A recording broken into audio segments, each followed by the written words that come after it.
We end this part of the lecture with an unexpected option: downward moves.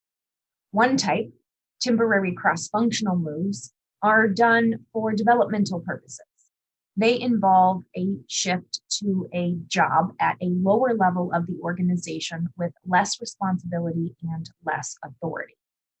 This option can be very beneficial for select groups of employees: those who are looking to change careers, those who are dealing with high amounts of job stress in their current position and who are interested in reducing that job stress, as well as employees who prefer their previous job.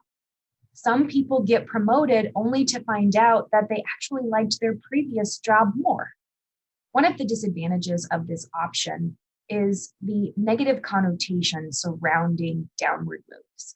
Many people perceive this option as punishment, even though it can be very beneficial for certain people.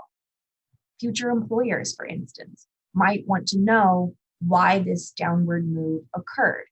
Their first assumption is probably going to be that it was punishment. It was a consequence for the employee's poor performance, when that may not be the case. As you can see, there are plenty of options for organizations when it comes to using mobility and job experiences to encourage employee development.